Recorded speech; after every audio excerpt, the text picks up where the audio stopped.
모세가 눈의 아들 여호수아에게 안수하였으므로 그에게 지혜의 영이 충만하니 이스라엘 자손이 야훼께서 모세에게 명령하신 대로 여호수아의 말을 순종하였더라. 그 후에는 이스라엘에 모세와 같은 선지자가 일어나지 못하였나니 모세는 야훼께서 대면하여 아시던 자요 야훼께서 그를 애굽 땅에 보내사 바로와 그의 모든 신하와 그의 온 땅의 모든 이적과 기사와 모든 큰 권능과 위엄을 행하게 하심에 온 이스라엘의 목전에서 그것을 행한 자이더라. 아멘. 이 시간 인생 결산이라는 제목으로 은혜를 나누고자 합니다. 세상을 떠나신 분의 이제 장례식장에 문상을 가거나 또 장례 예배를 인도할 때 종종 드는 생각이 있습니다. 나도 때가 되면 세상을 떠날 텐데 그때 사람들이 나를 어떻게 기억할까? 나를 어떤 사람으로 기억할까? 그리고 하나님께서는 내 인생에 대해서 뭐라고 말씀하실까? 이런 생각을 하게 될 때가 있습니다. 메멘토 모리라는 말이 있잖아요. 라틴어인데 죽음을 생각하라 그런 말입니다. 성공했다고 교만하지 말고 죽음을 생각하고 항상 겸손하라는 것이죠. 결산할 때가 있다는 것입니다. 그날을 생각하고 준비하라. 자, 오늘 본문 말씀은 모세의 삶을 결산하는 내용인데요. 이제 모세가 120년의 삶을 마치고 세상을 떠나는데요. 우리가 이 시간 이 모세의 인생 결산을 통해서 우리의 인생이 어떤 인생이 되어야 할지를 함께 생각해 보고자 합니다. 자, 모세는 어떤 삶을 살았는가? 첫째로 모세는 축복하는 사람이었습니다. 축복하는 사람. 우리가 신명기 말씀을 보게 되면 이 신명기라는 이름, 이 신명은 다시 말한 계명 이런 뜻이 있습니다. 이 신자가 되풀이하다라는 그런 의미거든요. 그래서 모세가 백성들에게 다시 말한 계명이다. 그런 의미가 있습니다. 이제 출애굽 1세대는 광야에서 다 죽었어요. 그리고 출애굽할 때 어린아이였던 사람들과 또 광야에서 태어난 2세들만 남게 되었는데 이제 그들이 본격적인 가나안 정복 전쟁을 앞두고 있을 때 모세가 그들에게 하나님의 말씀을 교육해야 될 필요성을 느끼고 한 설교가 신명기 말씀입니다. 광야 40년 동안 하나님께서 어떻게 역사하셨는지, 하나님께서 무엇을 말씀하셨는지를 설명하는 거예요. 이제 그리고 세상을 떠나는데 모세가 세상을 떠나기 전에 한 일이 있죠. 이스라엘 백성들을 다 모아놓고 각 지파별로 그들을 향해서 축복의 메시지를 전합니다. 그 축복의 말씀의 결론이 여러분 신명기 33장 29절이에요. 우리 같이 한번 읽을까요? 이스라엘이여 너는 행복한 사람이로다. 야훼의 구원을 너같이 얻은 백성이 누구냐? 그는 너를 돕는 방패시요 내 영광의 칼이시로다. 내 대적이 내게 복종하리니 내가 그들의 높은 곳을 밟으리로다. 아멘. 자, 모세가 성령의 감동이 되어서 이스라엘 백성들을 향해서 축복하면서 내리는 결론이 무엇입니까? 이스라엘이여 너는 행복한 사람이로다. 행복한 사람이라는 거예요.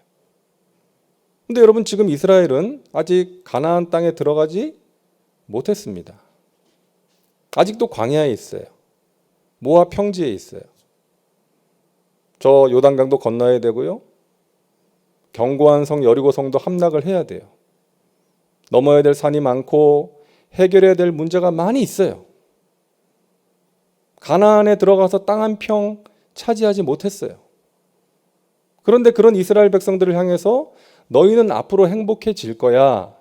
그것을 믿어. 이게 아니라 너희는 지금 이미 행복한 사람이야. 이걸 알아야 돼. 모세가 그렇게 선포하고 있는 거예요. 자, 여러분, 왜 이렇게 말하는 것입니까? 앞으로 너희가 힘든 전쟁을 치루어야 되고 또 넘어야 될 산이 많고 해결해야 될 문제가 많이 있지만 너희의 과거를 생각해봐. 하나님께서 너희를 사랑하셔서 구원해 주셨잖아.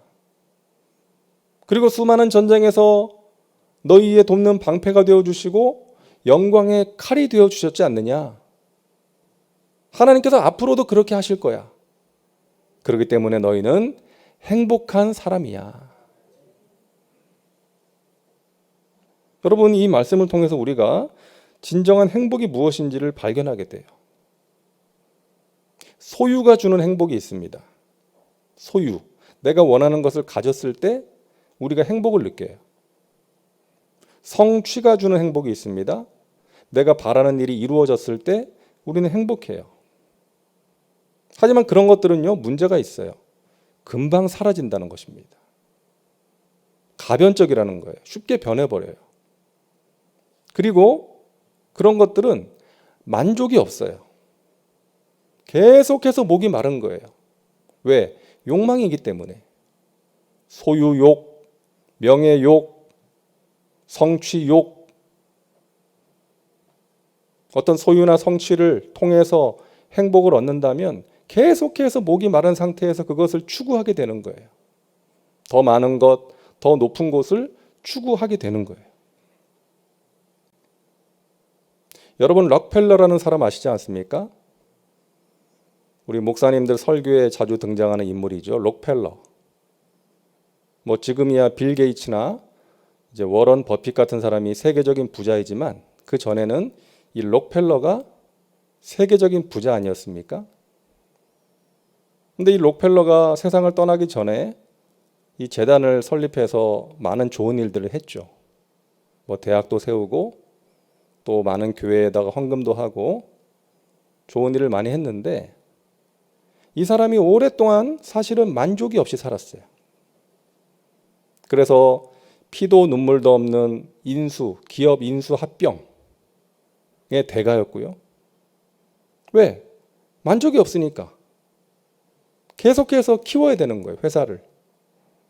몸집을 불려야 되는 것이죠. 한 번은 기자가 물었대요. 당신은 지금 가지고 있는 것으로 만족하십니까? 그때 록펠러가 노라고 대답했어요. 아니요. 그럼 얼마나 더 가져야 만족하시겠습니까? 그때 그랬대요. 조금만 더. 여러분, 이게 인간이에요. 이게 욕망이에요. 이게 소유예요. 조금만 더, 조금만 더 만족하지 못하는 것이죠.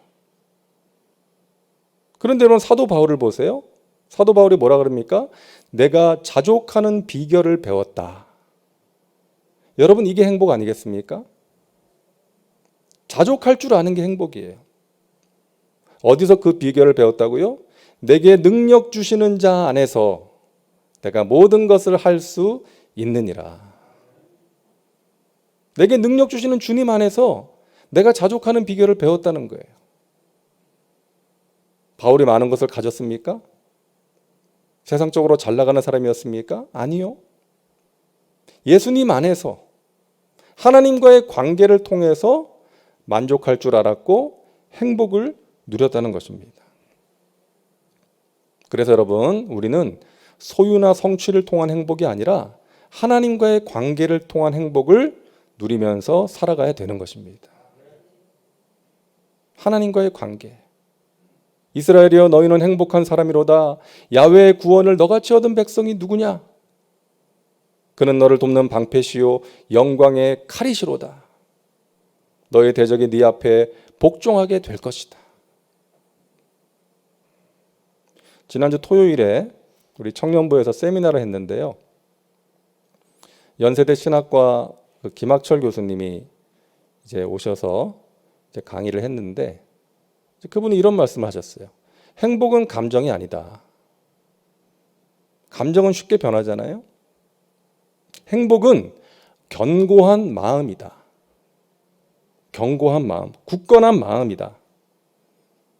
그리고 그 마음은 훈련을 통해서 가질 수 있는데 그것은 하나님을 바라보는 것이다. 그러니까 하나님을 바라보는 삶, 그 훈련을 통해서 우리가 굳건한 마음을 가질 수 있고 그 마음이 행복이라는 거예요. 여러분, 오늘 모세가 마지막으로 남긴 메시지가 그겁니다. 너희는 행복한 사람이야. 가나안 땅을 차지했기 때문이 아니라 하나님이 너희와 함께 하시기 때문에, 하나님께서 너희를 돕는 방패가 되시고 영광의 칼이 되어 주시기 때문에 너희는 행복한 사람이야. 그 사실을 기억하라는 거예요. 하나님과의 관계를 통한 행복, 하나님을 바라봄으로 가질 수 있는 굳건한 마음입니다. 저와 여러분에게 그와 같은 마음이 있기를 간절히 소망합니다. 뭔가를 소유하고 뭔가를 이루었기 때문에 행복한 것이 아니라 하나님께서 나를 사랑하시고 그래서 나를 구원해 주셨고 지금까지 나를 인도해 주셨고 앞으로도 영원토록 나와 함께 하시며 나를 인도하실 것이기 때문에 나는 행복한 사람이야. 여러분 자신에게 선포하며 살아가시기를 바랍니다. 여러분의 남편 되시는 분에게도 그렇게 축복해 주세요. 여보, 당신은 행복한 사람이야. 당신이 돈을 잘 벌고 직장에서 승진하고 사람들에게 인정받아서가 아니라 하나님께서 당신을 사랑하시잖아. 하나님께서 당신을 사랑하셔서 구원해 주셨고 지금까지 인도해 주셨잖아. 그래서 당신은 행복한 사람이야. 그렇게 좀 축복해 주세요. 돈 좀 더 벌어오라 그러지 마시고. 여러분 자녀에게 그렇게 축복해 주세요. 너는 행복한 사람이다. 너가 뭐 좋은 대학 들어가고 좋은 직장 취직해서 행복한 것이 아니야. 하나님께서 너를 사랑하셔서 구원해 주셨잖아. 지금까지 인도해 주셨고 앞으로도 가장 좋은 길로 인도해 주실 거야. 그래서 너는 행복한 사람이다. 여러분 우리는 하나님과의 관계 속에서 행복자의 자화상을 가지고 살아가야 될 줄로 믿습니다. 모세가 죽기 전에 이스라엘 백성들에게 이렇게 축복하고 세상을 떠난 거예요. 저와 여러분의 인생이 축복하는 인생 될 수 있기를 바랍니다. 다른 사람을 잘 되게 하는 인생, 다른 사람을 행복하게 만드는 그러한 인생입니다. 그래서 우리가 세상을 떠났을 때 사람들이 저 사람은 우리에게 행복을 준 사람이었어. 내가 저 사람 덕분에 어려움을 이겨낼 수 있었어. 내가 저 사람 덕분에 하나님 만났지. 저 사람과 함께하면 내 마음이 참 따뜻해지고 좋았어. 여러분 이런 말을 들을 수 있으면 성공 아니겠습니까? 여러분의 자녀들이 여러분을 생각하면서 우리 아버지, 어머니의 기도로 내가 하나님을 알게 되었고 인생의 진정한 의미를 알게 되었어. 우리 부모님 통해서 내가 예수 믿는 사람이 어떤 삶을 살아야 되는지를 알았어. 나도 우리 부모님처럼 살 거야. 여러분 이러면 성공적인 인생 아니겠습니까? 저와 여러분 모두가 그러한 삶을 살아가시기를 주님의 이름으로 축복합니다. 축복하는 삶, 다른 사람을 축복하는 삶. 둘째로 모세는 하나님과 대면하는 사람이었습니다. 신명기 34장 10절입니다. 모세는 야훼께서 대면하여 아시던 자요. 출애굽기 33장 11절에 보면은요, 사람이 자기의 친구와 이야기함 같이 야훼께서는 모세와 대면하여 말씀하셨다. 와, 하나님께서 모세랑 친구처럼 대면하여 이야기하셨다는 거예요. 오직 모세하고만 그러셨어요. 모세하고만 말씀을 나누셨어요. 이스라엘 백성들은 그 모세를 통해서 하나님의 뜻을 전달받았죠. 하지만 지금은 우리 모두가 그럴 수 있어요. 우리 모두가 하나님과 대면하여 하나님과 말씀을 나눌 수 있다는 거예요. 예수님께서 십자가에서 돌아가셨을 때 성소와 지성소를 가로막고 있던 휘장이 위에서부터 아래로 쫙 찢어졌어요. 위에서부터 아래로 찢어졌다는 것은 하나님께서 찢으신 거예요. 이제는 예수 그리스도를 통해서 그분을 믿는 모든 백성들은 은혜의 보좌 앞으로 담대히 나갈 수가 있는 거예요. 왕 같은 제사장이 된 거죠. 하나님과 대면하여 하나님과 이야기를 나눌 수 있고 하나님의 영광을 경험하게 된 것입니다. 그래서 여러분, 우리가 하나님께 드리는 이 기도가 너무나 소중한 하나님의 선물이고 특권인 것을 여러분 기억하시기를 바랍니다. 우리가 하나님께 기도할 수 있다는 것이 너무나도 귀한 은혜라는 것이죠. 육신의 부모는 자녀가 이거 해달라 저거 해달라고 그러면 어떤 때는 좀 귀찮잖아요. 또 피곤할 때도 있고. 하지만 우리 하나님은 절대 그러지 않으세요. 하나님은 졸지도 아니하시고 주무시지도 않으시면서 우리의 기도를 들으세요. 우리를 위해서 일하고 계십니다. 우리가 하나님을 쉬지 못하게 하면 오히려 더 좋아하세요. 그래서 이사야 62장 7절에 이런 말씀이 있지 않습니까? 또 야훼께서 예루살렘을 세워 세상에서 찬송을 받게 하시기까지 그로 쉬지 못하시게 하라. 하나님을 쉬지 못하게 하래요. 하나님께서는 야, 나 피곤해 좀 쉬어야 돼 이러시지 않는다는 거예요. 우리가 하나님을 귀찮게 해드리고 하나님을 계속해서 하나님께 하나님의 이름을 부르면서 구하고 하나님께 도와달라 그러고 하나님 제가 어떻게 해야 돼요? 하나님 알려주세요. 하나님의 뜻이 무엇인지 알게 해주세요. 하나님을 쉬지 못하게 해드려도 우리 하나님 좋아하신다는 거예요. 여러분, 그런데 우리는 흔히 기도를 이렇게 생각하잖아요. 내가 원하는 무엇을 하나님께 구해서 얻어내는 것, 받아내는 것이라고 생각해요. 하나님께서 우리가 구하는 것을 주시겠다고 하셨기 때문에 그건 맞는 말이에요. 중요한 부분이에요. 근데 우리가 잊어서는 안 되는 것은 기도의 본질이에요. 기도는 하나님을 바라보는 것입니다. 내가 하나님을 바라보지 않고 살다가 어떤 계기를 통해서 하나님을 바라보게 되는 거예요. 하나님을 바라보고 기도하게 되는 거예요. 그렇게 기도를 하다 보면 하나님의 관심이 무엇인지를 알게 되는 거예요. 전에는 내 관심만 중요했고 나에게 필요한 것만 구하면서 살았는데 이제는 하나님의 관심과 필요에 내 마음이 자꾸 가는 거예요. 그것을 알게 되는 거예요. 그리고 그것을 위해서 기도하게 되는 것입니다. 여러분, 하나님의 관심은 어디에 있습니까? 사람에게 있다는 거예요. 요한복음 3장 16절 말씀 보세요. 하나님이 세상을 이처럼 사랑하사 독생자를 주셨으니. 하나님이 세상을 사랑하셨다는 이 말씀은 하나님께서 죄악된 세상을 사랑하셨다는 것이 아니라 세상의 영혼들을, 사람들을 사랑하셨다는 것이죠. 그래서 독생자를 아끼지 않고 보내주셨다는 것입니다. 우리가 하나님을 바라보면, 하나님께 기도하면 하나님의 관심이 무엇인지를 알게 돼요. 그런데 하나님의 관심은 사람에게 있기 때문에, 영혼에게 있기 때문에 그 사람, 그 영혼을 위해서 우리가 기도하게 되는 거예요. 하나님을 알지 못하는 사람, 교회는 다니지만 온전한 믿음을 갖지 못한 사람, 또 여러 가지 어려운 가운데 있는 사람을 위해서 기도하게 되는 것입니다. 그리고 사람들을 사랑하기 위해서 기도하게 되는 거예요.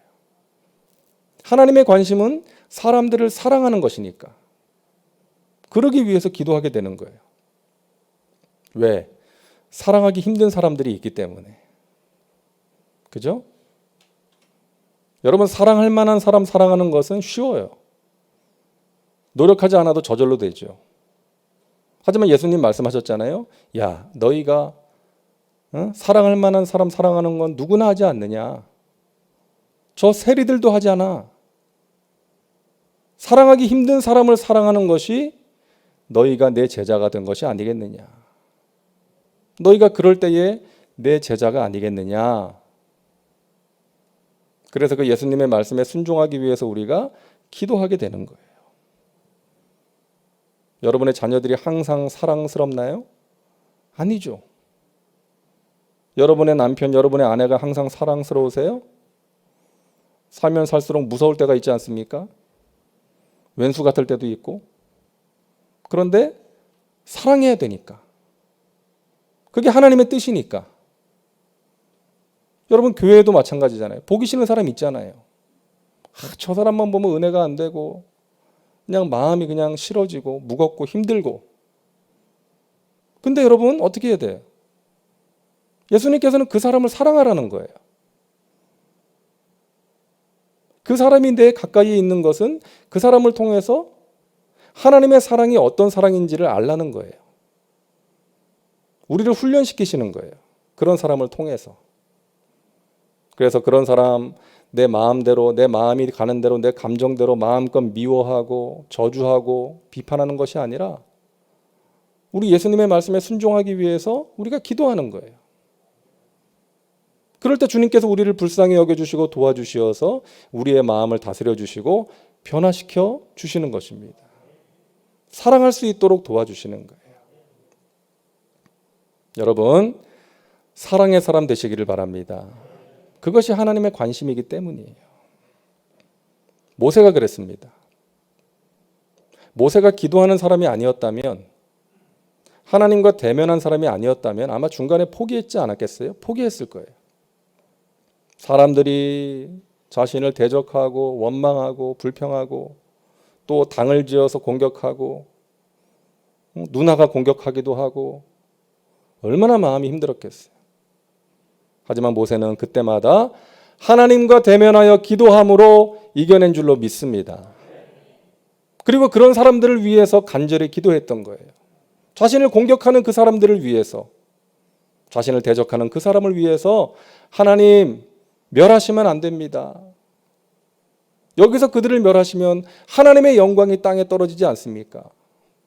하나님 용서하여 주옵소서. 저들을 구원하여 주옵소서. 먹을 것이 없다고 불평하면 하나님 먹을 것을 주세요. 목이 마르다고 불평하면 하나님 물을 주세요. 그러면서 모세가 끝까지 사명을 감당할 수 있었던 것은 모세가 기도의 사람이었기 때문인 줄로 믿습니다. 여러분 하나님과 대면하며 사시기를 바랍니다. 그러함으로 여러분의 마음과 생각을 잘 지키시고 또 하나님의 뜻이 무엇인지를 분별하고 순종하시고 하나님의 관심사가 무엇인지를 아시고 그 하나님의 관심사가 나의 관심사가 되어서 그것을 위해 기도하며 살아가시기를 주님의 이름으로 축원합니다. 실제로 모세는요, 하나님께서 보내신 사람이었습니다. 신명기 34장 11절 야훼께서 그를 애굽 땅에 보내사 바로와 그의 모든 신하와 그의 온 땅에 모든 이적과 기사와 모든 큰 권능과 위엄을 행하게 하심에 온 이스라엘의 목전에서 그것을 행한 자이더라. 모세가 어떤 사람이라고요? 하나님께서 보내신 사람이었다. 하나님께서 요셉을 애굽으로 보내셨습니다. 왜? 기근에 빠진 사람들을 구원하라고. 하나님께서 모세를 애굽으로 보내셨습니다. 왜? 내 백성을 구원하라고. 하나님께서 저와 여러분을 보내셨습니다. 어디로요? 우리의 가정으로. 가족들을 섬기라고. 가족들을 구원의 길로 인도하고 그들을 위해서 기도하라고 우리의 가정으로 보내셨습니다. 하나님께서 우리를 여의도 순복음 송파교회로 부르셨습니다. 주님의 몸된 교회를 든든하게 세우라고. 교회에서 믿음이 굳건하게 되라고 우리를 보내신 거예요. 성령의 능력을 경험하고 사랑으로 행복하고 진정한 사랑이 무엇이고 진정한 행복이 무엇인지를 배우라고 우리를 이 교회로 보내신 거예요. 사명 감당하라고 우리를 이 교회로 보내신 것입니다. 저와 여러분이 있는 그곳에서 우리는 열심히 씨를 뿌리는 거예요. 하나님이 보내신 그곳에서 우리는 열심히 씨를 뿌립니다. 지금 당장 눈에 보이는 결실이 없다 할지라도 포기하지 않고 하나님의 때가 되면 싹이 나고 자라서 열매를 맺게 될 것이다.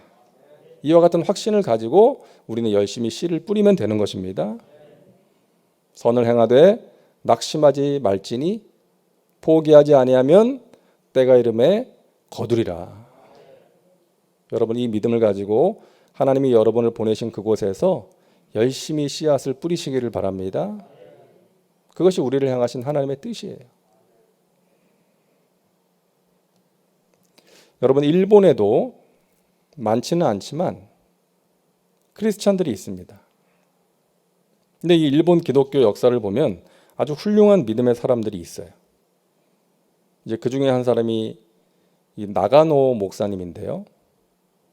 이 목사님은 이제 주님의 부르심으로 신학을 공부하고 이제 신학교를 졸업하고 교회를 개척했어요. 근데 크리스찬이 한 명도 없는 그 북쪽 가나사와라는 지역에서 교회를 개척했습니다. 근데 여러분, 이제 가족들과 함께 예배를 드리는데 5년 동안 한 명의 교인이 없었어요. 5년 동안 한 명의 교인이 없이 가족들하고만 계속 예배를 드립니다. 그리고 그 지역을 위해서, 영혼 구원을 위해서 기도합니다. 그러다가 5년이 지난 후에 드디어 한 명의 교인이 찾아와요. 청년이었어요. 그 청년과 함께 예배를 드리고 이제 식사를 이제 함께 하는데 그 청년이 밥을 먹다가 피를 토합니다. 폐병 환자였어요. 그래서 사모님이, 목사님이 그 이제 밥상을 다시 치우고 사모님이 다시금 밥상을 차려서 먹게 했어요. 그리고 그 청년의 이야기를 듣는데 이 청년은 태어나자마자 버림받았어요. 이 부모로부터 버림받아서 부모가 누군지도 모르는 그런 사람이었어요. 불행하게 산 거죠. 그러다가 이제 예수님을 믿게 됐어요. 복음을 듣고 예수님을 믿게 되었고 우리 주님의 부르심을 깨닫고 신학교에 간 거예요. 근데 신학교를 다니다가 폐병에 걸렸어요. 여러분, 그 당시에는 폐병이 참 무서운 병이었잖아요. 격리시켜야 되는 병이었어요. 그래서 강제 퇴학을 당합니다. 학교로부터. 그리고 다니던 교회에서도 거부당해요. 주위에 있던 친구들이 다 떠나갑니다. 큰 상처를 받은 거예요. 내가 정말 나를 사랑해주는 한 사람을 만났으면 좋겠다. 그런 갈망을 가졌지만 만나지 못한 거예요. 그러다가 이제 자살을 결심하고 죽어야 되겠다 생각을 하다가 우연히 이 나가노 목사님이 사역하는 교회에 오게 된 거예요. 하나님이 인도하신 거죠. 이 목사님 부부가 자기 집에 이 청년을 살게 하면서 지극정성으로 돌봐 줍니다. 거기서 이 청년의 몸도 회복되고 마음도 회복되었어요. 건강이 회복되고 신학교에 다시금 복학을 해서 졸업을 합니다. 그 청년이 나중에 그 빈민들을 사랑으로 섬기는 도요이코라는 목사님이 된 거예요. 도요이코 목사님. 많은 사람들에게 예수님의 사랑을 전한 목사가 된 거예요. 여러분, 그 나가노 목사는 병에 걸린 젊은 청년을 주님의 마음으로 정성껏 대접하고 섬긴 거예요. 그 사람을 진심으로 축복한 거예요. 그 나가노 목사님 부부의 그 진심 어린 사랑과 축복으로 이 한 사람이 새롭게 되고 하나님의 종으로 귀하게 쓰임받게 된 것입니다. 하나님께서 5년 동안 한 명의 영혼을 건진 그 나가노 목사님의 사역을 어떻게 평가하셨을까요? 어떻게 결산하셨을까요? 에휴, 겨우 한 명밖에 못 건졌어? 그러셨을까요? 아니죠. 잘하였도다 착하고 충성된 나의 아들아, 나의 딸아, 내가 너를 기뻐한다. 내가 너에게 맡긴 사명을 열심히 감당했구나. 아마 그러셨을 것 같습니다. 사랑하는 여러분, 여러분의 인생을 결산할 때 사람들로부터 이렇게 인정받으면 좋겠습니다. 저 사람은 하나님과 동행하는 사람이었어. 저 사람은 다른 사람을 축복하는 삶을 살았어. 하나님께서 우리를 위해 보낸 사람이었어. 그리고 무엇보다 하나님으로부터 이렇게 인정받을 수 있기를 바랍니다. 잘했다. 착하고 충성된 나의 아들아 딸아, 내가 너를 기뻐한다. 내가 너를 위해서 영원한 상급을 예비했다. 너는 나의 기쁨이다. 하나님께 인정받는 저와 여러분의 인생이 될 수 있기를 간절히 바랍니다. 여러분 힘들고 어려울 때 하나님을 더욱더 바라보고 의지하시고 하나님과 동행하시고 나만 어려운 것이 아니라 내 옆에 사람들도 힘들기에 서로를 축복하시고 서로를 통해서 위안을 얻으시고 하나님의 사랑을 느끼시고 또 하나님 맡기신 사명을 위해서 하나님 보내신 그 자리에서 최선을 다하심으로 하나님이 베푸시는 은혜를 체험하시고 하루하루 승리의 삶을 살아가는 저와 여러분 되시기를 주님의 이름으로 축원합니다. 기도합니다. 하나님 감사합니다. 이 밤에 저희들 불러주시어 하나님을 예배하게 하시고 기도하게 하시니 감사합니다. 모세의 인생 결산을 통해서 우리의 인생이 어떤 인생이 되어야 될지를 다시금 생각하게 하시니 감사합니다. 하나님 우리가 하나님과 동행하는 삶을 살게 하여 주옵소서. 다른 사람을 잘되게 하는 축복하는 삶을 살게 하여 주시옵소서. 하나님께서 보내신 그 자리에서 하나님의 마음에 합한 모습으로 최선을 다하여 씨앗을 뿌릴 수 있도록 저희들에게 믿음 주시고 용기 주시고 인내할 수 있도록 도와주시옵소서. 하나님의 관심사가 나의 관심사가 되어 그것을 위해서 기도하는 믿음의 백성들 되게 하시고 사랑하기 힘든 사람 예수님의 말씀대로 그 영혼도 품고 기도하여서 하나님이 주시는 그 사랑의 능력으로 서로 사랑할 수 있도록 은혜를 베풀어 주옵소서. 믿고 감사드리며 예수님의 이름으로 기도하옵나이다. 아멘.